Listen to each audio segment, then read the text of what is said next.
Olá, muito obrigado pelo seu play, muito obrigado pela sua atenção. Esse é o Solada número 54, Estúdio 54. Sua dose semanal de metal e futebol, não necessariamente nessa ordem, reclamando pra caramba de futebol nos últimos dias.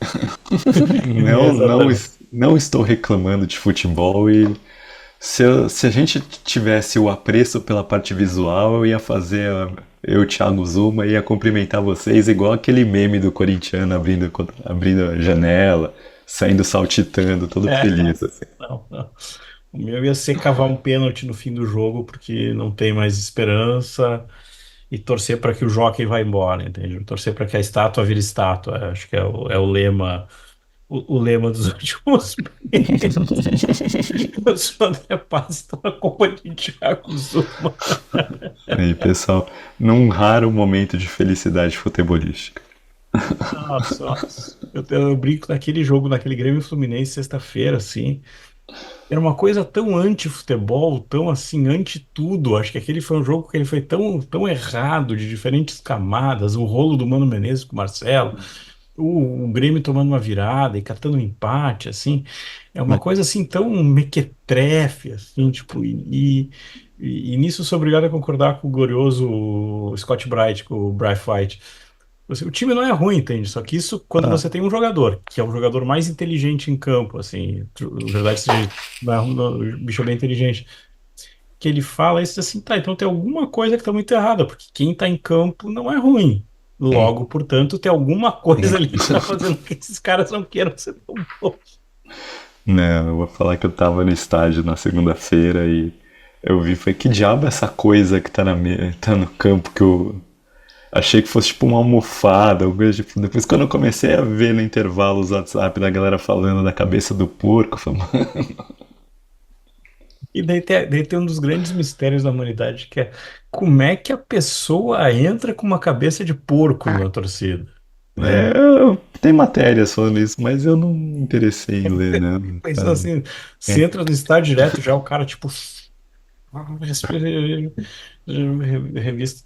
Então, coisa. E esqueceu de falar, e não dá pra deixar, tipo assim, nas coisas tristes, não dá pra deixar de comentar o triste episódio da torcida do Grêmio, que foi concretar lá, cimentar a placa do Roger, no sábado de manhã. Depois acabei não vendo como é que ficou isso. Mas É, é várzea, entende? É várzea, sabe? Tipo, é várzea, é racismo, é, sabe? Tipo, é várzea, entende? É o tipo de coisa que te afasta do clube. E aí a é, Arena também, tipo, se aranhando para dar as imagens, sabe? Eu brinco assim, que, tipo, no sábado, até comentei com um amigo meu que é do SBT, e eu tava contando assim, bah, o Grêmio tinha que pagar um Uber Black, levar o Roger lá, tipo assim, você vai colocar de novo isso aqui. Se você quiser vir de abrigo do Inter, eu faço questão que você venha de abrigo do Inter, e a gente vai transmitir isso ao vivo no Instagram do clube, sabe? Tipo assim, a gente vai refazer essa reparação, sabe? Então, é isso aí, é entende? isso. Quando não tá, o time tá na draga ali, o pessoal acha cada coisa pra tentar fazer, né? Não, não, exatamente. Porque daí sempre aquela história que, desculpa alugar o futebol, mas é parte do motivo que a gente brinca, que infelizmente tem parte da torcida do Grêmio que não é gremista, é renatista. E são coisas que às vezes elas convergem, tem momentos que elas divergem, elas estão divergindo neste momento, assim. Mas eu vou dizer que toda torcida tá assim, sabe? Tipo, em tempos de rede social, parece que a torcida assume algum lado que não é o lado do clube, é o lado de alguém do clube e carrega isso com um fanatismo que é desesperador pra você poder discutir, assim. Não, e acho que daí quando o clube não tem um pouco de pulso firme, ou não tem um pouco de tipo, eu vou comprar algumas brigas em nome do clube, aí a casa desanda, sabe? Acho que são raros os que têm, raríssimos. Me deixou muito, muito medonhado, assim. Foi fim de semana medonho, pra falar. Ah, vamos embora, vamos falar de coisa boa, vamos falar de TechPix, do comercial. A gente tá há meses para falar desse disco. É uma coisa engraçada, porque desde que a gente pensou, falou, putz, esse programa, na verdade, esse disco ele é de 26 de setembro, Acho apesar que é que 9 de outubro. Bom, no iTunes ele tá como junho, então, assim, ok.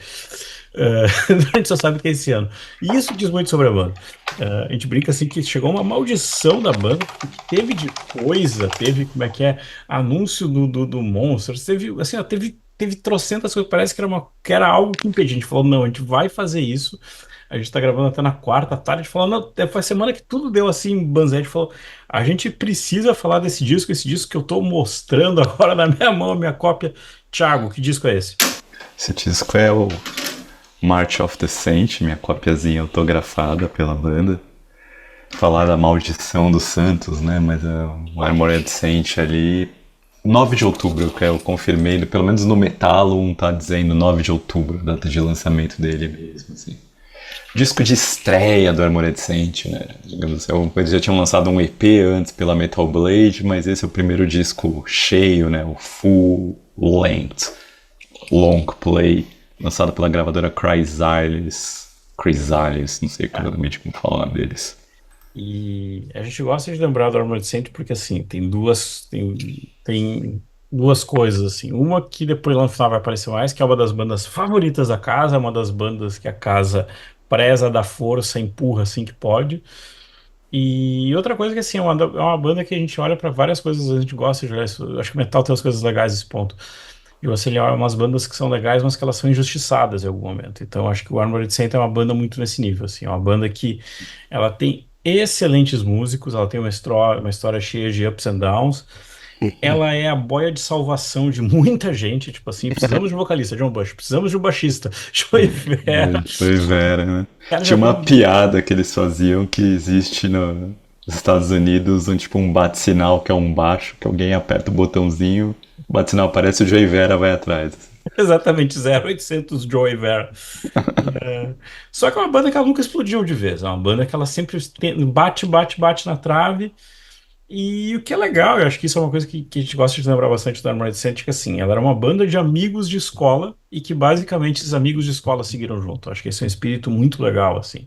É legal da gente lembrar que, tipo, o próprio John Bush teve o convite ali um pouco depois, parece que foi um pouco depois do próprio Kill 'Em All, do tipo, vem pro Metallica, você quer vir pra cá? É, foi mais ou menos na mesma É. época, né? O Metallica. O convite do Joe Bush foi meio assim, o Metallica, o James Hetfield não estava seguro de que ele queria Isso. ser vocalista, porque ele não sabia cantar direito, ele era tímido, né? Muito engraçado, você pega os primeiros bootlegs do Metallica, quem fala com o público é o Dave Mustaine, né? O James Hetfield. Você imagina, o James Hetfield era tímido ali atrás. Bebia pra vencer a timidez, vendo que acabou, né? No que acabou dando. Mas então ele era muito seguro e o John Bush era um bom vocalista, era de Los Angeles, o Metallica, uma banda originalmente de Los Angeles, apesar de ter se mudado para São Francisco. Só que o Metallica era completamente uns caras desajustados, né? Os E malucos, o John tranqueira. Bush olhou e falou: Não, amigo, não, eu tenho mais futuro com a minha banda aqui. E como é que é? Tem uma mistura com a minha banda e minha banda de amigos, a minha banda dos Ah, parça isso. lá atrás do colégio. Não, sim, nessa mesma época, se você pensar, tipo, o Metallica, beleza, ele lança primeiro Hit the Lights pelo primeiro Metal Massacre da Metal Blade, mas o Metallica não era nem banda quando ele lança a Hit the Lights ali. Que era só o James Hetfield e o Lars Ulrich que arranjaram um guitarrista, né, eu acho que o Lloyd Grant, que foi gravar solo, mas não tinha baixista, não tinha nada. O Armored Saint participa do segundo volume da Metal Massacre, que era a coletânea clássica da Metal Blade, de várias bandas ali, que lançou várias bandas de Los Angeles. Já assina com a Metal Blade pra demo, já saiu o EP com 3 músicas da demo, que é a música da Metal Massacre. Então, tipo, o Armored Saint já tava muito mais encaminhado enquanto banda do que o Metallica tava, apesar do primeiro disco do Armored Saint sair depois do primeiro do Metallica. E o próprio Joey Vera também, sempre tem isso que a gente falou, esse bate-sinal do tipo, vem pra cá, Joey Vera. O do Joey Vera foi mais diferente, né? Porque o Joey Vera, assim, o Armored Saint surge como a banda do o John Bush e o Joey Vera eram amigos de escola e tinham uma banda que não era séria. E aí, com os irmãos Sandoval, o Gonzo Sandoval e o Phil Sandoval. Aí Relíquia. essa banda meio se desfaz, o Joey Vera, que era o melhor músico deles, vai tocar com um Guitar Hero perdido da época lá de Los Angeles. E os irmãos Sandoval com o John Bush fazem uma outra banda que vai acabar virando o Armored Saint, que é o Royal Decree, acho que era Royal Decree o nome da banda. E aí vira o Armored Saint. Vira Rhapsody e depois vira Armored Saint, tipo Rhapsody, não os italianos, mas de Los Angeles. Ele vai virar o Armored Saint, começa com outro baixista, mas eles estão insistindo pro Joey Vera voltar, o Joey Vera volta, né? Tipo, pô, os caras são meus amigos, os caras se conhecem desde jardim de infância. E a chance do Joey Vera entrar na Metallica surgiu quando o Cliff morreu, e aí o Joey Vera olhou e falou, não, os caras não estão prontos para lidar com nenhuma outra pessoa, eu não vou entrar. E não era um momento de ascensão do Metallica, o Armored Saint estava, digamos, estava estagnado na carreira já. Seria uma, financeiramente, era uma boa se ele tivesse topado, mas ele achou que não ia ser legal. Quem topou foi o Jason Newsted e a gente viu o que aconteceu com o Jason Newsted, né? Infelizmente. Ok, a gente também tá vendo a conta corrente dele. Feliz da vida. Foi muito bem pago pra ser objeto de bullying por por mais de 10 anos, sabe? Triste, mas é fato. É. Voltando, como é que é, de década de 90, voltando pro meio dos 80. 84, Armored Saint já tinha um EP Uhum. inicial, eles já estavam lá com Metal Blade, mas aí já estavam andando, como a gente falou, andando com Metallica, andando com Wasp.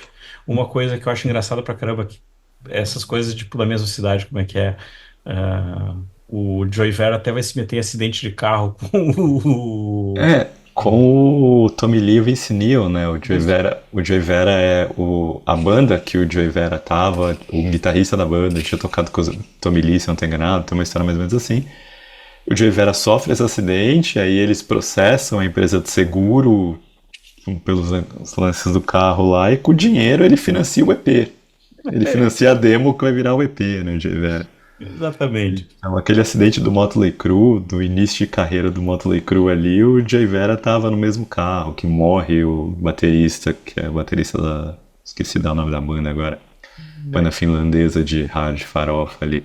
E que ele fala como é que a versão do Vince Neil, do Vince Neil não é bem assim, mas tudo bem, beleza, deixa ele lá É, contando a história dele e outra história. Ah, ele estava na cola desse pessoal, estava andando com as pessoas certas, no momento certo. Ah, vem o contrato, vem tudo, vai dar certo, e aí, como diz o Medo Delírio em Brasília, deu errado, deu muito errado. só pra lembrar aqui, o baterista que morreu era Nicholas Jingley, que o apelido era Hazel, e ele era baterista da banda finlandesa Hanoi Rocks. Exato. Não lembro, eu já vi show do Hanoi Rocks ao vivo, mas já não era, era só Michael Monroe. Mas enfim, o que aconteceu ali foi quando depois que eles lançaram o EP pela Metal Blade, assim, eles conseguiram atrair interesse de duas gravadoras grandes, que era a RCA, a RCA e a Chrysalis, que foi com quem eles acabaram assinando.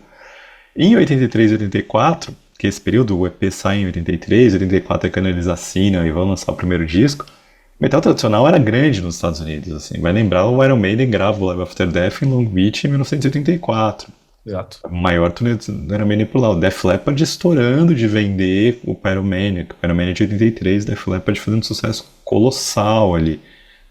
Aí o Judas Priest, turnê do... acabou de lançar o Defenders of the Faith também, acabou de lançar em 83 Screaming for Vengeance, 84 Defenders of the Faith, subindo, virando uma banda gigante nos Estados Unidos.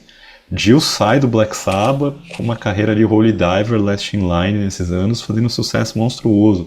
Ozzy não saindo no noticiário, seja porque lançando Barca de Moon, vencendo, vendendo água, ou fazendo todas as ozzices que ele pegou para fazer. Ao mesmo tempo, as bandas que estavam surgindo ali, que vão ser as bandas que vão ser icônicas do hard oitentista, ainda tinham uma sonoridade mais agressiva. Pega os primeiros discos do Motley Crue, os primeiros discos do Wasp, primeiro do Quiet Riot, eles ainda não tinham aquela sonoridade que vai ser mudada ou vai ficar mais abrandada ao longo do tempo. Então a Armored Saint, como uma banda de Los Angeles, fazendo esse metal tradicional ali com influência inglesa, era uma aposta que a gravadora olhou e falou, não, a gente tem que assinar com isso, vamos embora, né? O problema é que a gravadora não era a correta para aquilo, então... E daí é aquela coisa que a gente brinca assim, parecia ser perfeito, parecia ser legal, e na verdade acabou sufocando pra caramba o potencial da banda. A gente brinca como é que é, assim, a gente pega os materiais, as liner notes e olha para as coisas do passado. É muito engraçado, tem uma. Sempre tem aquela coisa da banda achar uma frase, uma coisa pra ser chamada. Como é que era do Armored Saint? The headbangiest band in the USA, tipo, a banda mais, mais agitadora, mais É, mas chacoalhadora de cabeça, cabeças. exatamente. Só que isso acaba ultra polido no LP de estreia. Isso é uma coisa que se você escuta hoje, você assim, bah, isso tinha um baita potencial e não rola. Eu brinco assim, tipo, tinha um Metallica na mão, tinha uma coisa que dava pra ficar. Uma coisa que depois na hora das músicas a gente aparece assim. ah, Você tinha potencial pra fazer uma coisa que seria tão rápida quanto Metallica e Slayer, com um outro cara cantando, com um outro timbre de voz e acaba suavizado. Então, assim, tipo, o que que esse som abafado, eu digo assim, som abafado, e o que mais nesse rolê que matou essa banda? Tipo, matou a Sei explosão não. dessa banda. Eu sempre vi a banda falar mal da produção do March of the Saint. E assim, pelo menos o CD, que eu tenho masterização de 95 em CD ali, nunca me deu essa impressão de um disco ruim. Não me deu a impressão, não é a melhor das produções, mas eu nunca falei, nossa, porque os caras também estão. Como os caras são frescos. Então assim, né, na hora de gravar o episódio, ele falou, quer saber, eu vou atrás ali da prensagem, ele achar um FLAC da prensagem original em LP. E aí sim você percebe, sabe? Essa prensagem ali. Se o CD não é grande coisa, do LP você percebe como o som tá ruinzinho, assim, sabe? Tipo, você baixei FLAC sem perda, assim, o LP da época. E você percebe a caixa, parece uma caixa meio. Som fininho da caixa, sabe? Parece daquelas estouradinhas de caixa que parece que é efeito, sabe? O resto da bateria você não ouve direito, sabe? O Não, a bateria bumbo tá totalmente morta. fica ali, sabe? Tipo, os vocais até tão bons, assim. O John Bush fala que ele gravou os vocais no mesmo estúdio que o Bruce Springsteen gravou o Born in the USA, mas o resto nem de perto, assim, né? As guitarras não tem tanto punch, assim. E foi uma produção cara, confusa, né? Eles, como falei, os estúdios que eles gravaram eram estúdios, eles gravaram no Ocean Way e no Clover, e quem gravava lá era Michael Jackson, Lionel Richie, Bruce Springsteen, sabe? O Barbra Streisand e Supertramp estavam gravando na mesma época, Frank Sinatra gravou lá. Então, assim, não era um estúdio de bandas de metal que estavam tocando, era um estúdio gigante, um equipamento de ponta. Só que quem eles trouxeram para produzir foi o Michael James Jackson, que foi o mesmo cara que trabalhou no Killers, no Creatures of the Night e no Lick It Up. Então, o cara produziu Kiss. Mas ele não era um cara muito do metal, assim, era só os únicos trabalhos de rock que ele tinha produzido até então eram esses. E aí quando ele pega uma banda de metal mais pesada, ele não sabe muito o que fazer. Então, pra banda acabou sendo aquele Too Much Too Soon, pegou um produtor requintado num estúdio com muito recurso e a banda não sabia utilizar aquilo, né? Era um bando de moleque de 21 anos de Los Angeles ali, sabe? E a gravadora que também não sabia promover metal, a Chrysalis era a gravadora acho que do Pat Benatar e do Rui News and the Ruim. News. O Rui News and the News. Então assim, e a gravadora achando, tem o Def Leppard norte-americano na mão, assim, né? Não sabia, não tinha a menor ideia do que era o que eles tinham na mão, assim. E aí, esse todo custo que eles têm com o produtor de certo nome, com dois estúdios grandiosos, acaba virando uma dívida gigantesca para a banda que prejudica o futuro depois. Né? E sobre isso tem dois, eu não lembro em qual entrevista, em qual liner note, tem dois comentários interessantes que vêm do próprio Joey Vera. O primeiro é que ele diz, a gente tá pagando essa dívida até hoje, no sentido financeiro, mas também acho que no sentido Isso. rolando esse, como é que diz assim, rolando essa pedra, aguentando isso. E essa produção do Michael James Jackson tem uma frase muito boa, que é também do Joey Vera falando assim, que, tipo, que chegou ele, estava conversando, e que ele teria falado, não gosto de Black Sabbath. E daí ele falou, isso não vai dar certo, isso não vai dar certo. E coisas assim, tipo assim, é, avisos assim que a vida dá. Você olha e... Mas os caras eram tão moleques que o Jay Vera fala que eles não sabiam que eles iam ter que pagar de volta pra gravadora todo esse dinheiro que a gravadora botou na produção do disco. Sabe? Sim, tipo, eu fico pensando como é que tem uma outra, acho que é na Liner Notes, essa da edição de 40 anos, que eles Edição de, né, foi edição de 22, na verdade, né? é, Essa edição saiu em 2006, esses liner notes grandes que saíram, quem escreveu foi o finado Malcolm Dome, que é um dos maiores jornalistas da história do metal. como é que ele fala que ele diz assim, A gente chegou o empresário na casa da gente para gente assinar o contrato. E- Quando a gente assina o contrato, depois ele começa a falar mal da gravadora. Daí, tipo, começou tudo É, errado. não, que ele fala mais ou menos assim, né? Que eles assinaram com a gravadora e aí quando eles foram assinar com o empresário, eles assinam primeiro com a gravadora meio que sem empresário, assim, né? Que eles vão na conversa do A&R. Que inclusive é um A&R que depois trabalhou com gente gigantesca nos anos 90, acho que é Cristina Aguilera. Isso. Mas quando eles vão pegar, e é a Kill Prime que vai ser a empresária deles, que é Metallica, Def Leppard, Queen's Reich, né? Tipo, pra você ouvir e fala, não, mas vocês assinaram com a Chrysalis, pô, Chrysalis não tem nada a ver com metal nos Estados Unidos, sabe? Tipo, Vai lá, rasga o contrato. isso não, né? Olhando para a banda, então, os cinco caras, assim, se a gente olhar, o Thiago falou dos Bro Sandoval, como é que é? Phil, Felipe, como é que é? Felipe e O Gonçalo, Gonzalo, exato, um guitarrista, outro baterista. Não que eles sejam ruins, pelo contrário, mas assim, é uma banda que tem muita força. Eu vou puxar para três, vou spoiler uma coisa que o Thiago vai comentar depois. Sempre digo assim, que para mim tem três forças. A primeira é um Joey Vera no começo de carreira, e não é à toa que é o Joey Vera, que é esse Batman que vai salvar todo mundo, é um cara que sabe a hora de aparecer, é um cara que sabe, por exemplo, trafegar e ser membro do próprio Fates Warning, acrescentar o Fates Warning, sem descaracterizar a banda, ele entende a banda que ele tá.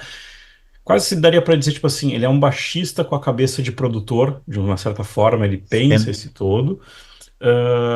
Tem um finado Dave Pritchard que, tipo, infelizmente faleceu cedo demais, mas que era um Guitar Hero da geração dele, acho que é, como é que é, Unsung Hero total, assim, um cara que não tem o crédito que deveria ter. assim.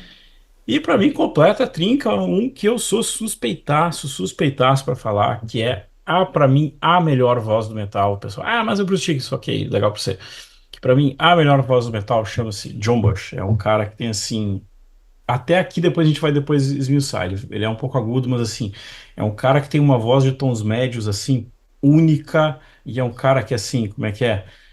É um baita vocalista de estúdio, é um cara que entende quando ele pode forçar a voz, quando ele vai cantar, e no palco é um monstro, é melhor ainda, assim, tipo, então assim, como é que é? A gente vai spoiler isso depois, mas tipo assim, você tem que ver o John Bush uma vez na vida, assim. É, né? E é um cara gente boa pra caramba, assim, Ah, né? Pessoalmente, uma gente boníssima, assim, tanto nas trato com fãs, assim, a gente teve esse contato com ele, junto com o Thiago Sarkis também, quanto em entrevistas, ele é sempre muito sincero, sempre fala muito na cara as coisas que ele pensa, sem ofender ninguém, sem ter estrelismo, nada do tipo, né?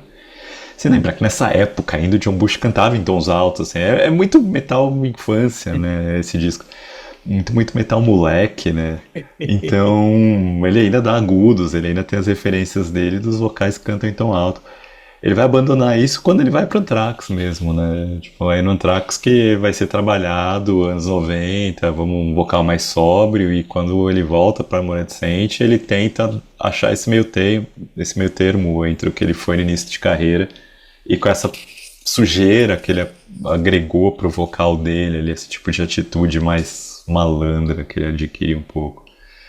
Agora sim, eu acho que falo em três forças, eu acho que são quatro forças nesse caso, porque eu acho que o Gonzo Sandoval é um baterista muito único e para mim ele é um dos grandes segredos que tira o Armored Saint, e eu acho que ele, mais que os outros três até, tira o Armored Saint de uma vala comum do metal. Porque ele é um baterista que ele tem um swing que é muito próprio. Essa coisa, talvez a influência dele ser de família latina, isso faz com que ele toque de um jeito, ele tem um jeito de marcar tempo que não é exatamente o 4x4 básico, parece 4x4 básico, mas ele tem groove, ele tem um swing meio próprio dele, assim. Isso pra mim é uma das coisas que faz, sim, faz que ao longo do disco você não cansa. Ao longo do disco faz com que várias bandas de metal que tem um retão ali, você tá meio que chacoalhando o quadril com ele, assim, você não tá percebendo, mas você tá. Porque é muito sutil, principalmente no March of the Saint, que o som de bateria é ruim, mas tem horas que a gente percebe, horas que isso fica claro, a gente vai falar quando chegar no faixa a faixa. Mas assim, obviamente o auge em Stricken by Fate ali, mas tem várias horas que ele faz isso muito bem no disco. Agora, assim, sobre o disco em si, é um disco de composições muito elaboradas. Eles eram moleques de 21 anos e tem vários detalhezinhos de trabalho, de coisa que eles colocam ali. Ainda não, se eles ainda não são músicos completos, assim, sabe, tipo, ele é um disco de bom gosto, que ninguém quer se exibir demais, eles estão tudo em prol da música o tempo todo. E aí a gente vai, o produtor não se meteu tanto, eles contam que durante a produção do disco o Michael James Jackson estava com problema e mal dava atenção porque eles estavam fazendo, ele só ia lá e ouvia e falava, tá bem, ok? Então não deu tanta atenção para arranjos. E então essas variações todas, a seção rítmica do disco parece dois caras veteranos de estúdio, assim, de tão entrosados que eles estão, e é o primeiro disco que eles estão gravando o Gever e o Gonzo, né? Você vê que as guitarras, como as guitarras se completam, jogam juntos, sabe? A hora que vai pro solo, você vê que a base não é uma base que fica ali só segurando, a base está complementando o que o guitarrista está fazendo no solo, e vice-versa, assim. E isso aí, falar do John Bush, né? Chovendo molhado, que o cara compõe melodia vocal, sem noção, assim. É o one of a kind, o one of a fucking É, kind. E é triste a gente pensar isso desse disco, depois a gente vai comentar umas outras coisas também dele, porque eu brinco assim, até a capa é massa. E a já capa falei. tem como é que é os cinco cavaleiros na versão, pra quem está vendo no YouTube, os cinco cavaleiros, como é que é no momento medieval. E aí quando você pega a contracapa, os cinco cavaleiros estão de motoca, no melhor estilo Mad Max medieval, assim. Sim. E, tipo assim, pô, tem até uma jogadinha visual que funciona, assim, é muito, muito, eu acho muito, muito massa isso. E os caras de armadura, né, no verso, Não, né? total, Eles. total. Depois a gente vai falar disso também. Tá. Essa história da armadura é Enfim, um cerejinha no bolo. Então vamos embora, vamos olhar, já que a gente falou disso, vou olhar pra isso, vamos embora, vamos pro É, faixa. só da capa, assim, só pra Vai. falar, não é uma capa que eu gosto tanto, assim, eu acho que a capa é muito, sabe, RPG e pouco pro Exatamente, metal. fazer esse espírito. Mas sabe, tipo, falta. Dos mesmos jeitos que a gente fala que a produção talvez falta punch, a capa falta certo punch, assim, ele não dá a impressão de que você vai ouvir um disco de metalzão, dá a impressão que você vai, sei lá, no máximo um Halloween da vida. Eu brinco assim, como é que é? É uma capa do Manowar melhor trabalhada. Não, acho que não chega nem Menor. O Menor tem a impressão, pelo menos você vai. Da coisa tá mais. Isso aí dá a impressão que você pode pegar, tipo, um disco de progressivo, a lá. O Six tecladista do Pistols. Yes, a Tanzania É, do Quake. Quake. Acho Como é que é? Tem como é que é? The History of Excalibur, yada, yada, yada. depois, Lança. considerando que o próximo disco deles vai ter a capa do Supla, né? Assim, Exatamente. Melhor, melhor. Capa do Supla, grande Delirious Nomad. é, Vamos embora, vamos pro Glorioso, faixa a faixa, então a gente antecipou um pouquinho, a gente falou aqui o negócio. A primeira é a música que dá título ao trabalho, The March of the Saint, e eu acho genial por assim, primeiro que assim, é uma baita música de metal clássico, roots. Você pode dizer que ela tem uma boa conexão com o momento. Eu não diria datada, mas tipo assim, ela é representativa daquele momento, mas ela funciona para aquele momento. Aquela coisa clássica assim, metal, metal, metal, metal, metal, roots assim. E o que pra mim é a coisa mais legal é que ela rendia um teatrinho lindo no começo do show, que eles entravam eu só não sei quem que era o outro, mas entrava o John Bush, mais alguém de armadura, brigavam de espada enquanto começava essa parte do coisa. E no YouTube tem um vídeo, até a gente falou, tem um vídeo de 84 deles que tá no próprio canal que o Armored Saint publicou na pandemia. E que você vê isso é lindo pra caramba, tipo o John Bush brigando, aí tipo ele termina e ganha, daí que tá. é, Daí quando começa o riffzinho de entrada de fato, tipo ele tá com a espada cravada, daí ele começa a agitar, tipo assim, é muito Metal 84, entende? É lindo pra yes. caramba. É isso, né? Essa intro é sensacional e isso ao vivo era aquilo, né? Eles eram moleques, né, mano? Eles estavam fazendo molecagem, sabe? Tipo, as coisas empolgantes, assim. Especial 84, essa coisa da teatralidade, todo mundo tentando fazer. Eles eram uma banda pobre tentando fazer alguma coisa parecida, né? É pobrinho, porém Tipo, honesto. exato. O maior custo do show era alugar roupa, alugar as armaduras, né? Mas assim, quando começa a música, o riff é New Wave inglesa, pura, assim, escola inglesa de metal ali do início dos anos 80 pura, aquele riff deles ali. Aí vai ter umas pegadas, tem uma horazinha que ela fica mais o riff fica mais maideniano, mas aí o que eu falo da batida do Gonzo, a batida do Gonzo nunca é simples, nunca é tão banal, não banal, eu diria, mas nunca ela é só rápida, sabe? Ela tem sempre uma coisinha, tipo, uma coisa dela, assim. Joey Vera dá umas escaladinhas de baixo, que é meio Steve Harris, sabe? Então, e eu acho que vai crescendo pra chegar no refrão. Eu acho que a parte mais legal dela é aquela parte It's a vital mistake. Mistake. Essa parte, mano, você não consegue. Você bota o Fist in the Air pra cantar aquilo, sabe? Não tem, assim. Acho que o solo do Dave Pritchard no meio é muito bom, assim, também. Daí termina com o Phil Sandoval mais fazendo barulho, dando aquele tom mais caótico. Baita música, clássico do metal, muito clássico do metal. Isso daqui é das melhores músicas já feitas na história do metal norte-americano. Fácil. Não, e essa coisa, it's a vital mistake. Tipo, quem é que vai É, colocar isso numa letra de música? O Armored Saint faz isso pra você. é, É. Segunda música, outra pedradaça, Can You Deliver? Algo que exato. só o senhor John Bush vai te entregar. E aí eu brinco assim, outra que na mão de um bom produtor teria virado um Slayer. Eu digo assim, não um Slayer, aquela coisa tipo Tom Araya cantando, mas uma Assim, velocidade, entende? Uma intensidade. assim, porque ela tem aquele riff que é Judas puro no início. É muito Judas Priest, mas a segunda guitarrinha ela dá umas intervençõezinhas quando tá rolando o riff da entrada, que vai lembrar uma coisa que Slayer fazia muito, assim, é dessa uma guitarra complementando a outra na entrada, assim, né, Vai colocar no uma riff inicial. velocidade. Não, mas eu falo mesmo no início, então, do riff inicial, e aí a outra faz um. Sabe, que é coisa que o Slayer fazia muito bem, tipo, tipo South of Heaven, né, o ícone disso, mas que eles fizeram bastante isso. Então, assim, aí depois eu vi naquela cavalgada, tipo, o meio termo de Judas e Maiden, que muito, na hora desse disco vai vir muito isso na cabeça, sabe? Do riff de Judas com uma certa cavalgadinha, assim. E eu gosto de John Bush entrando cantando meio canastrão no início ali, Can you deliver? É muito, sabe? Tipo, é muito inocente, sabe? Tipo, é metal moleque, metal raiz ali, sabe? Isso é, tipo, mas assim, eu acho muito foda. Mas esse a gente vai falar assim, na hora que a música solta nos solos, que a música vai andar rápido, vai cavalgar e vai embora no solo, tem uma hora que dá uma quebradinha ali depois do solo, que eu acho sensacional. E o meu Gonzalo, o Gonzo dá umas quebradinhas de bateria, assim, é muito assim, cara, assim, né? É clássico completo, assim. E como bônus track, a gente tem um dos melhores clipes da história. Tipo, É legal que eles botam a introdução da March of the Saint no clipe, né? exato. Assim, ó, é o clipe que só aquele ano poderia te entregar aquilo.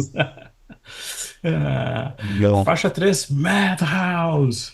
Aí eu ia perguntar como é que é. Seria a sina de John Bush cantar em bandas com músicas chamadas Madhouse? Só falta agora o Category 7 entrar com uma Madhouse também. Né, vai É ser a bom. briga, né? Qual Madhouse é melhor? Essa ou a do Anthrax? Né? Exatamente. E essa é uma que tu, quando tu escuta, tu fica irritado pra caramba, porque ela tá querendo entrar embalada a milhão e tem uma força sobrenatural segurando essa música, assim. E tá, assim. Assim, não, e. Assim, né? Tipo, outro riff inicial que o Glenn Tipton e o KK Donny iam assinar com gosto, assim, gostariam de poder falar, esse riff é meu também, assim. E assim, o que eu acho legal é isso, né? Que ela tem essa coisa daquela pegada empolgada da New Wave of British Heavy Metal, mas ao mesmo tempo tem uma batida que é essa coisa meio latina que eles colocam na música que é meio indecifrável, assim. Então, eu acho que tem umas pegadas do Gonzo no solo que ele vai usar o ride ali, dar umas marcadas ali que eu acho sensacionais, né? Tipo, Raise Your Beer to the Mass, né? Como é que é? Daí você vê a diferença. Na Madhouse do Anthrax é tipo assim, uma casa de malucos, o Aham. pessoal tá pulando e batendo cabeça. Na Madhouse do Anthrax, tipo assim, do Armored Saint, perdão. Na Madhouse do Armored Saint, os caras estão bebendo mesmo. Só os caras estão só loucos, né? Foi uma loucura isso aqui, A divisão das Madhouses. Depois vamos pra faixa 4, outra música massa pra caramba, Take a Turn. Essa pra mim é uma das pérolas escondidas desse disco, assim, que as três primeiras são meio clássicas, a Remanescente toca toda hora, Take a Turn já é mais raro deles tocarem, assim. Às vezes eles tocam, o Remanescente é legal disso, que eles tocam as músicas que dão na cabeça, então você vai pra um set, vai pra um show da Remanescente, você não tem muita ideia do que eles vão tocar antes de começar a turnê.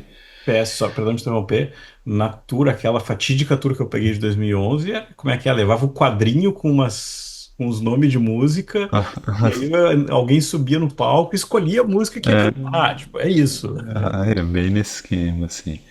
Mas assim, né? Ela começa lentinha, devagar ali. E o refrão dela é refrão de estádio, né? Aquele Take a turn with me.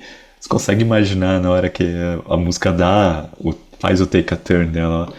Ela vai pro refrão, que você já era uma banda grande, que você, todo mundo de braço levantado cantando, ele nem cantava, ele só jogava pro público cantando esse refrão sozinho, assim. Que o Pena que estádio não conhece, né? Acho que aí é uma das coisas que eu acho legal, que o Phil Sandoval faz um solo que é legal pra caramba, mas o Dave Pritchard na base vai mexendo a base pra complementar meio que as melodias que o Phil cria no solo. Então, assim, eu acho assim, bobear é uma das músicas obscuras de metal que eu mais gosto que existe. Assim, É, essa sim, perdidaça. E aí na sequência, para fechar o lado A, Seducer. E essa eu vou falar uma coisa que vai macular a banda para você que tá ouvindo. E como é que é? Uma das músicas preferidas de Lars Ulrich na época. Que eu não consigo parar de rir quando eu imagino Seducer. E o Lars. Isso é muito Lars Ulrich, entende? Tipo, é muito isso. mas eu entendo ele gostar, porque a bateria do Gonzo nessa música, ele dá umas quebradas de ritmo pra não deixar tudo muito quadrado, assim, umas pontadas ali na guitarra indo, segurando, a guitarra dá umas pontadas de vez em quando. E entendo que o Lars gosta disso, sabe? O Lars gostava desse tempo não linear total, que o Gonzo faz muito nessa música. Porque se não fosse isso, seria, beleza, um riff básico de metal clássico com uma música ali, seduça. Então, mas ela tem aquela hora que ela dá uma aceleradinha ali, a bateria sobe, depois volta e breca de novo pro refrão. Aí o solo tem uma hora que ela dá uma paradinha mais malvada, assim, tipo. Aí acho que na hora que tá rolando o solo, tem uma hora que tem uma bateria que parece percussão, assim. E tá tão ruim a gravação daquilo, tão ruim, que eu imagino a decepção dele, sabe? Puta negócio especial, uma batida toda diferente ali pra música, e não dá pra ouvir. É duro, sabe? Tipo, mas é. Sabe, é muito. Sabe, tipo.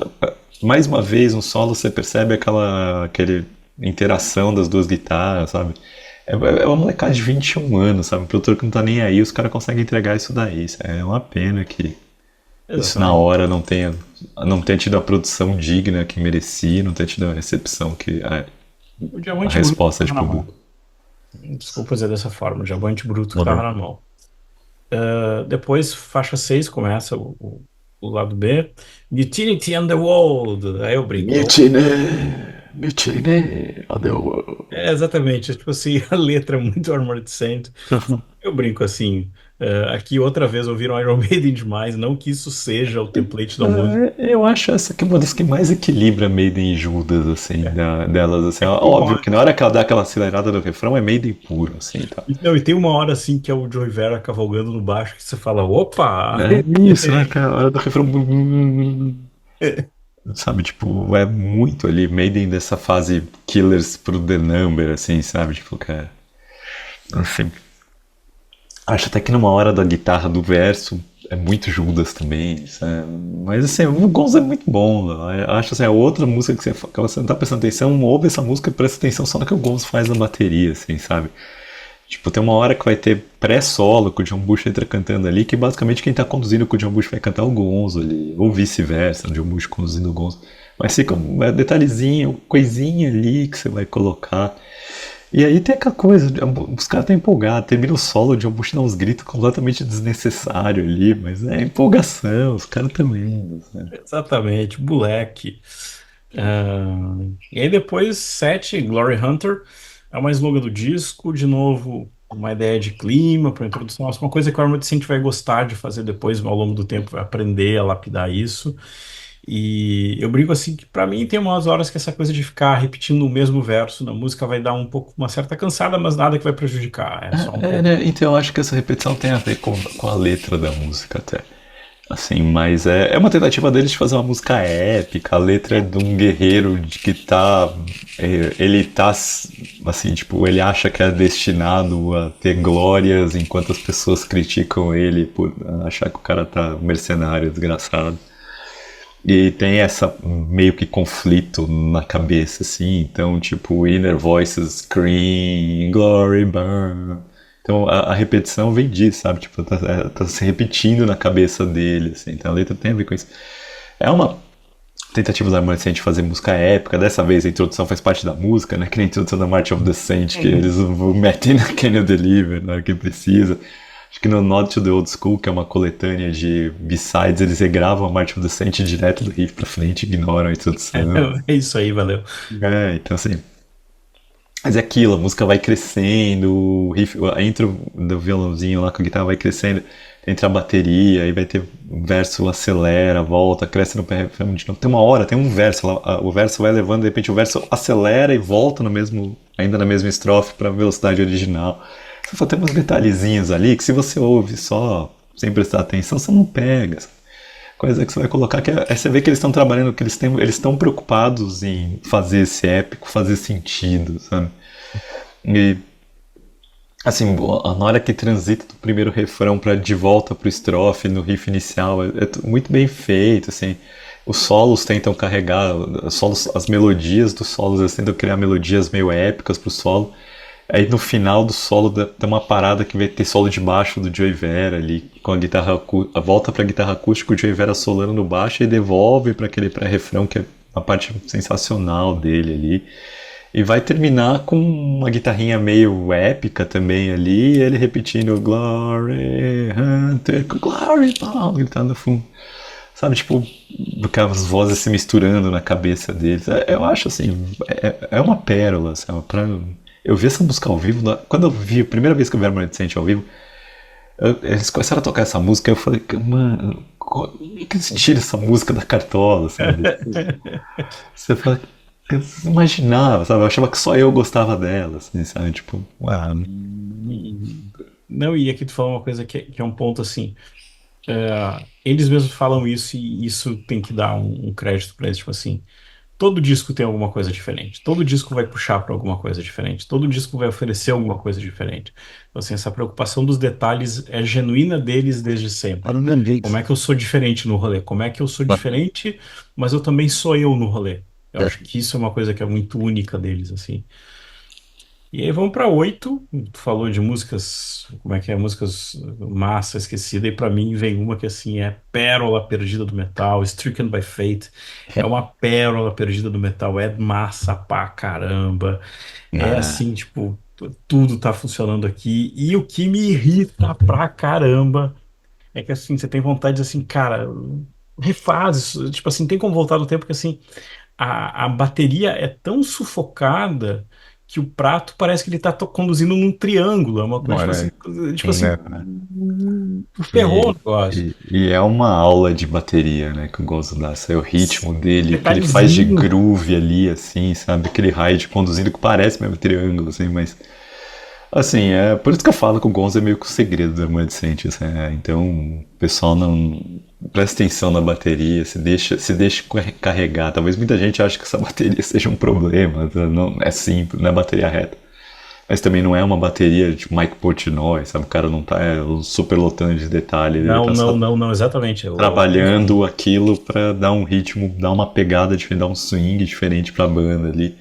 Pra não ficar aquela coisa parada, que era uma coisa que nos anos 80 tinha muito, né? Os bateristas, como nenhum tocava com metrônomo pra gravar o disco, então era muito no tempo que o baterista marcava na cabeça e tinha que estar entrosado pra tocar tudo certinho, né? Isso vai se perder ao longo dos anos. Acho que hoje é uma desgraça isso. Mas enfim, As mas teorias assim, do. assim, agora. Sabe, a música, a letra que você falou ali, né? Tipo, é a letra de um moleque que perdeu a namorada, né? O cara tá bravo, assim. Não que eu achei que eu ia desejar a morte, eu ia ficar com tanto ódio, né? Pô, mas deixa, são moleques de 21 anos, né? Provavelmente nerds, sabe? Exatamente, Latinos. tipo, mas isso que eu digo assim, um nerd nessa época, ele ia pegar, ele ia ficar irritado, ele ia fazer uma música e ter uma banda, entende? Tipo assim, Mas, isso, ok, entende? você sabe, tipo, mas assim, eu acho que ela dá uma quebradinha ali antes. Essa quebradinha, né? Que ela fala, Never thought I wish somebody there for, I feel so much, hey. Essa quebradinha que ele dá ali da bateria e é muito linda, essa música é muito foda. Penúltima música, Envy. Envy, Envy, isso aí. Envy, I feel.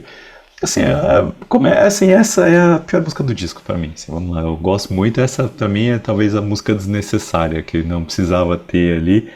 E dizer, já que eles já usaram a última música do disco, essa música do EP, de repente eles podiam ter colocado mais uma música do EP ali. Se tivesse colocado Lesson Well Learned, você ia terminar o disco com 3 músicas absurdas do disco ali.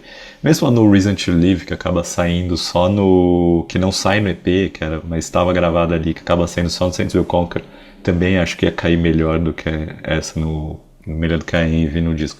Mas até que a Envy é uma música ruim, ela tem uma pegada Priest pura, assim. Tem umas partes do riff ali que me lembram até umas pontadinhas de Van Halen, assim, no que ele faz. Mas, assim, tipo, não tá acrescentando muito pro disco ali, né? E aí fechamos o disco com uma que essa como é que é? Felizmente já vi, é massa pra caramba. False Alarm, tipo, que é Ah, assim, outra que é a cara da banda, assim. É outra que resume muito bem a banda, assim. eu acho que ela é um clássico da banda. Assim, eu não sei muito da banda tocar muito ela ao vivo. Mas é uma outra música que tava no EP, é outra que tem pegada de riff de Judas Priest que vai ganhar velocidade pra Maiden com essa pegada meio épica. De novo, o Gonzo nos hides ali, fazendo a festa ali pra colocar. A música dá aquela quebrada de novo no refrão ali, na hora que tá indo na velocidade, de repente quebra no refrão e vai pra outra. Vai pra aquela levada mais groovada, assim.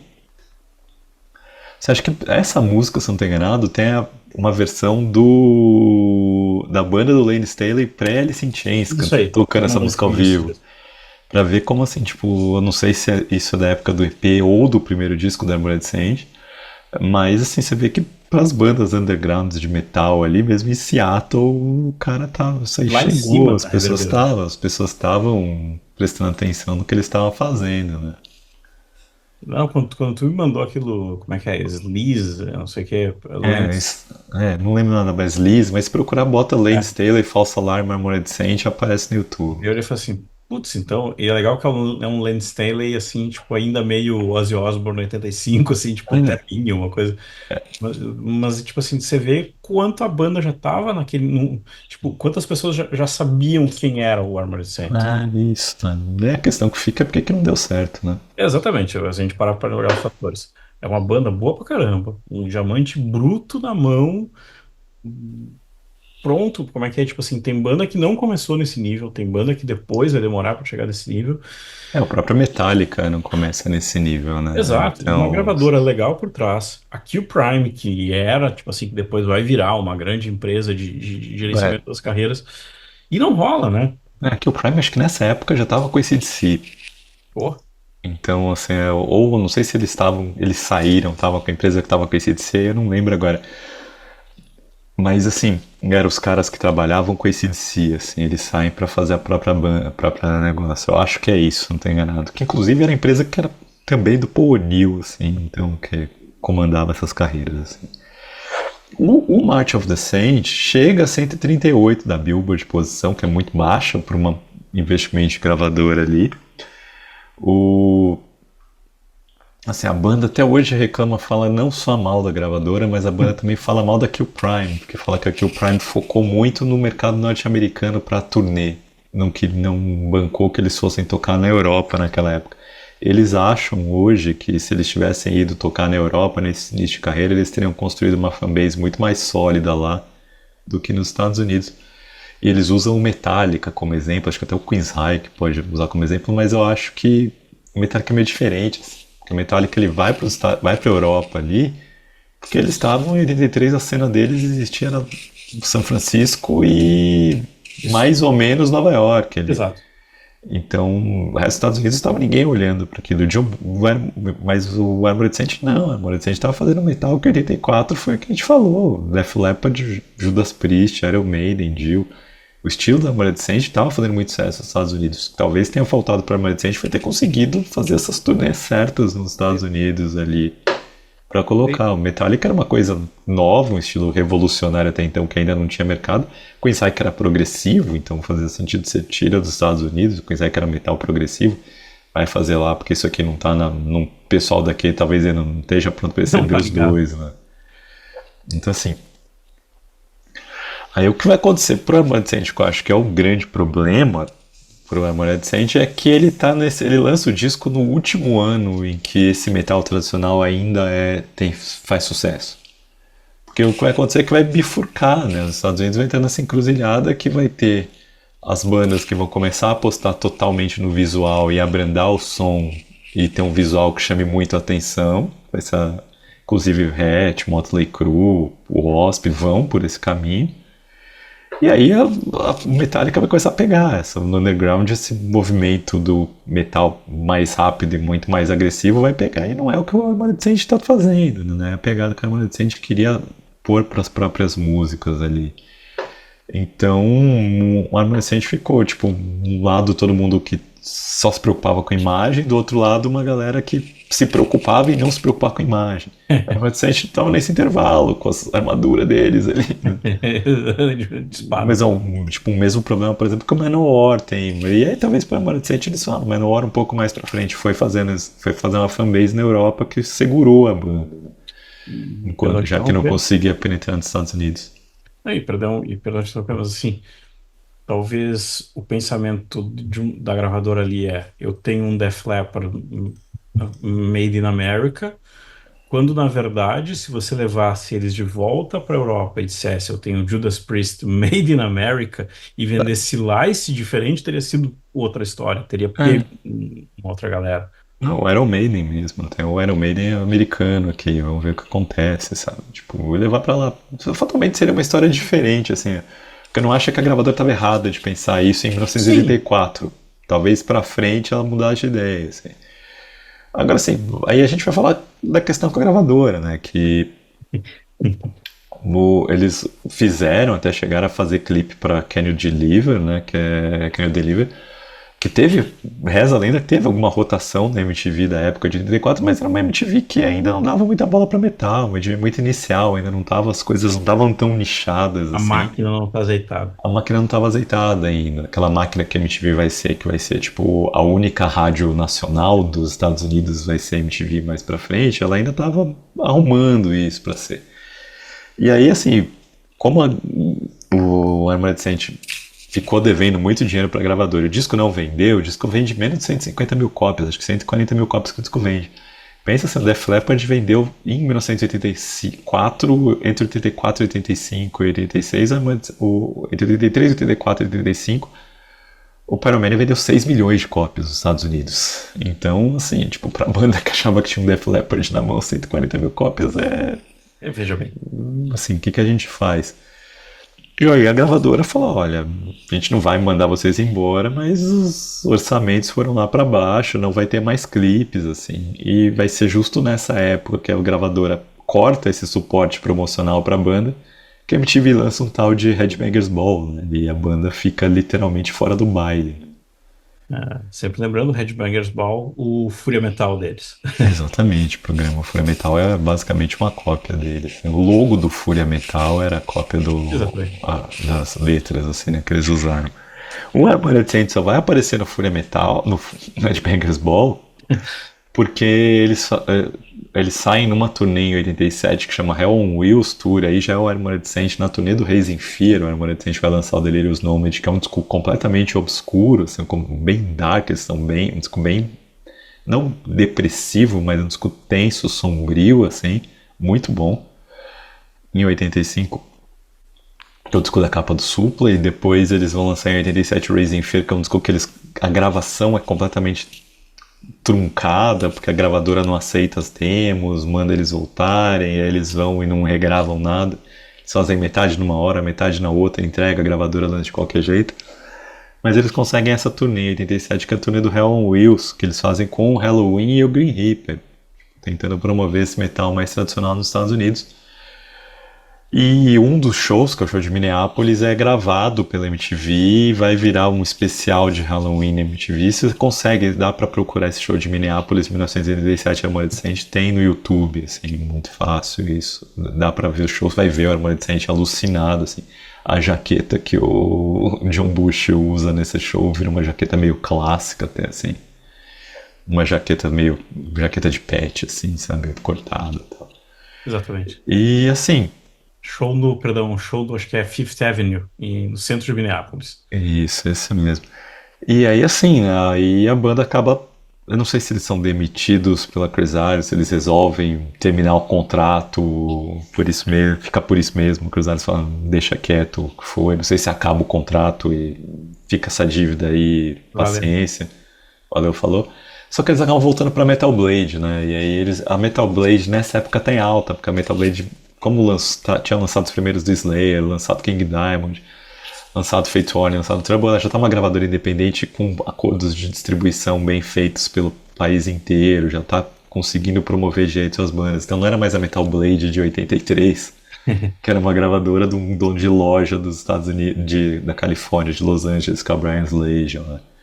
E aí a Metal Blade, primeiro lançamento de novo pela Metal Blade, é pegar essas gravações desse show de Minneapolis e lançando como um EP, que é o Saints Will Conquer, que tem uma música da demo, que a demo era da Metal Blade, eles vão lá e botam uma música da demo, que é No Reason to Live, que até que eu Corrigi o falei, erro. que é uma balada ali. E aí é a hora que a banda vai ter azar, né? Porque quando a banda tá começando a trabalhar no disco novo, com uma gravadora que ia saber Agora vai de promover esse novo. disco direito, sabe? Ou seja, não vamos vender milhões, mas pelo menos a gente vai conseguir. A gente vai ter o Vai andar. suporte que precisa, né? Aí é a hora que o Dave Pritchard descobre que tá com Leucemia. leucemia. E aí tem um ponto assim que o Dave Pritchard ele era adotado, então, não à toa ele é o ruivão que tá Exatamente. numa banda de latino, né? Porque ele era adotado e morava nos bairros latinos ali com a família. Ele vai ter que descobrir quem que é parente dele de sangue para ver se consegue o transplante, consegue descobrir quem são os parentes de sangue. Mas aí quando faz o transplante já não consegue, ele arranja o doador, faz o transplante não dá resultado favorável para ele, não dá não sei se não dava mais para ter compatibilidade que o PEC tava ali. E ele acaba morrendo e a banda meio que acaba ali nessa hora. Só que o Bresley já tá com as demos na mão, falando isso é uma pérola, os caras acabaram de gravar um disco, os caras estão com um disco sensacional para soltar, mas os caras não querem nem olhar para isso. O que ele faz? Ele começa a mandar essas demos para jornalistas que ele sabe que são fãs da banda. E aí, se eu não estou enganado, eu acho que o próprio Malcolm Dome, que é quem faz os liner notes do March of the Saint, vai votar no tipo melhores discos de 1990. Ele coloca lá demos Armored Saint, sabe? Tipo na revista. Falando que é um crime se esse disco não sair. E essa boa repercussão que as demos estão tendo acaba encorajando a banda a pegar os cacos ali. O Phil Sandoval que tinha saído volta pra banda. Banda no Delirious Nomad, no Raising Fear, a banda é um quarteto, assim. De vez em quando chama um outro guitarrista para ajudar. Um dos guitarristas que de vez em quando ajudava é o Jeff Duncan, que acaba sendo efetivado na banda para ser a banda ficar como um quinteto de novo, né? E a banda se reconfigura e lança o Symbol of Salvation, que é o disco mais famoso da banda. Que aí vai ter a Last Train Home, que tocou no Brasil pra caramba, muita gente acaba. Isso que vai fazer. E aí, quando parece que a banda tem ascensão de novo, fazendo turnês e tal, aparece que tinha um Anthrax no meio do caminho. E aí, como é que é a história? Daí fica uma indecisão, uma indecisão, e aí também acho que isso tá, não me lembro aonde, em alguma entrevista que o próprio Joey Vera fala que ele fica assim, putz, mas o cavalo tá passando de novo, mas o cavalo tá passando de novo, e que a hora que o John Bush decide, tá, eu vou encarar essa história, que ele mesmo também fica aliviado do tipo, tá decidido, é assim, e ele também depois se encaixa com Fate Warning, Company Né? Limitado. Bem depois, né? É É. lembrar que a conexão foi o Symbol of Salvation é produzido pelo Dave Jardan, que vai produzir o Dirt, e aí o Anthrax alucinando com o Dirt, chama o Dave Jardan para produzir o Sounds of White Noise, e ele indica, ó, tem um vocalista, cara muito bom ali da Califórnia, que já quase entrou no Metallica e tal, aí que o Anthrax vai prestar atenção e acaba contratando o John Bush. Isso tem, se não me engano, naqueles mini docs do. Isso, se não me engano, tem naqueles mini docs Né, do Anthrax que do eles soltaram Anthrax. na pandemia, né? Isso. E, aliás, a gente não colocou no roteiro, lembrando, tem também, é para ter um doc do Armored Saint, que era tipo 2020, depois 2022. Espero que um dia saia esse É, documentário. então, pra quem tem os DVDs, o Armand Sand tem eles têm o Trip Through Red Times, que foi o primeiro VHS que eles lançaram ainda, né? E que é mais ou menos um tributo ao Dave Pritchard nos moldes do Cliff Emall, várias gravações ali, com eles falando alguma coisa. E aí tem um outro DVD deles que chama Armored Saint Magazine, mas não sei se Isso. tem algum outro nome ali, Não, né? é isso aí, porque ele imita uma capa Não, de revista. Lessons Not Well Learned, The Armored Saint Magazine, que eles contam a história. É meio que um documentário ali, mas deles mais contando, menos. Eles contam como que foi essa reconstrução da Armored Saint pós Three for Red Times.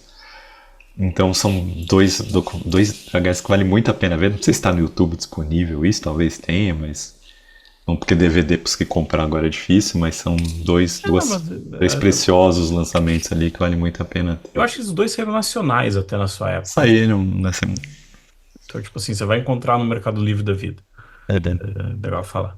E para fazer essa atualização, lembrando que o Armored Saint abre, tá na noite de abertura do Bangers Open Air no ano que vem. Então, assim, eu como é que é? Eu fico triste porque eu estava muito inclinado a ver esse dia de abertura do Bangers pelo Armored Saint, mas putz, o Monsters me balançou pra caramba, entende? Então, mas assim, Veja os dois.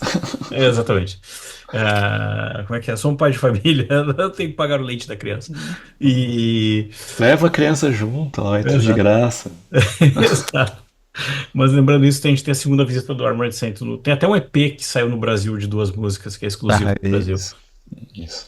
Como é que foi a segunda visita da Armored Saint? Na primeira vez que eles vieram foi um show sensacional que eles eram no Fabric ali, foi um pouquinho antes da pandemia, 2018, eu acho. Mas a casa não estava muito cheia, tava a Fabric ali. Fabric que já não é das maiores casas de São Bem, Paulo, se muito tinha metade da casa para ver, mas foi para Armored Saint, isso é tirar de letra, eles são acostumados a não tocar para lugares lotados, por menores que eles sejam, assim. E o John Bush conduziu o show demais. E aí foi legal porque ele percebeu que o povo não sabia, não conhecia a banda direito. Que quando eles vão tocar Book of Blood, ele anuncia, né? E quem sabe até o Dave, o espírito do Dave vem cá entre nós. Ele vê que não causa reação nenhuma isso. Quando termina a música, ele fala, não, nós somos uma banda que nós perdemos um guitarrista no 1990 que chamava Dave Pritchard. Essa é a primeira música. Ele vai tocar alguma música do Symbol of Salvation. Fala, essa foi uma das últimas músicas que ele escreveu e que a gente gravou num disco que basicamente ele fez inteiro, que chama Symbol of Salvation. Então, assim, sabe, você vê que, tipo, ele tá preocupado com isso, né? Muita gente boa, né? E sim, como que sim, você sim. coloca. Acho que é isso, assim, pra gente interromper. Acho que é isso que a gente gosta de falar, assim. Armored Saint é essa banda, e é Uhum. uma banda que tem o ritmo dela, né? Como é que é? Ah, vai ter música nova. Aí, É como é que é? isso. Do nada soltaram um teaser, estão no estúdio.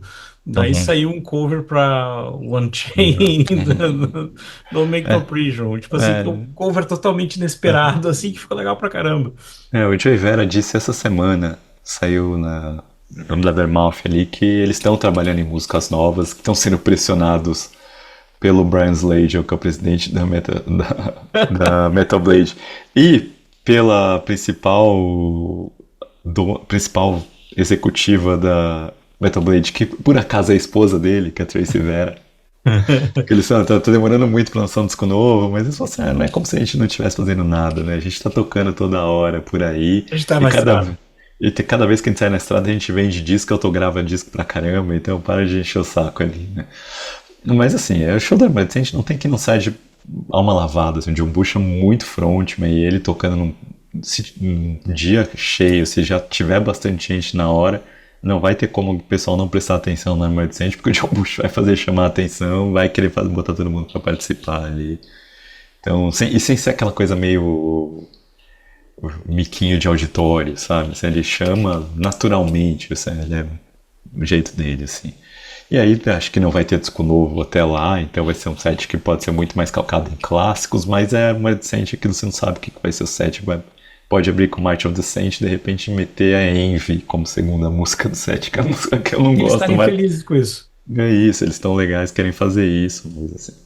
Agora, o último disco que eles lançaram, que é o Punch in the Sky, que eles lançaram no meio da pandemia, ali outubro de 2020, eu acho um senhor disco, que tem umas 3 ou 4 músicas dele que eu quero ouvir. Pra mim é o melhor disco deles desde o Symbol of Salvation. Assim, e olha que eu adoro o Revelation, que foi o disco que eles quebraram o hiato ali no 2000.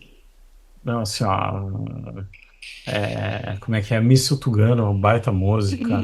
Própria Standing on the Shore, como é que é? Standing on the Shoulders of Giants é uma Giants. das melhores músicas que eles já fizeram na carreira toda. Ali. É o épico que eles sempre colocam ali. Exatamente. É. Mas assim, a própria Míssil Tugano, Sim. eu acho uma outra música legal. E pra gente Uhum. fechar, a gente tá falando semana passada e agora a gente tem uma coisa que a gente fala, um momento solado, a gente diz como é que é uma bonus track, por assim dizer. Por que que essa é uma banda que a gente fala que explica muito do Solada, assim? Porque eu acho que é uma banda que ela parece ter entendido o tempo, entendido, tipo assim, tá, como é que é? Ela teria todos os motivos do mundo pra não continuar como banda. Ela teria todos os motivos do mundo pra ter parado, bah, não rolou, mas eles entendem, tipo assim, não. Acho que a gente tá aqui, acho que a gente tem que tocar esse barco, a gente vai andar, a gente parou, nós paramos, voltamos. E aí, eu acho que esse entender o seu lugar, e entender a dinâmica do tempo e não parar, eu acho que é uma grande vitória, mas a maior vitória é isso que o Thiago falou, assim, é difícil ver uma performance ruim deles. É difícil, assim, mesmo quando você pega, assim, às vezes lugar vazio, você vê shows. Eu lembro de ver eles em Nova York, no Muquifo, Muquifo.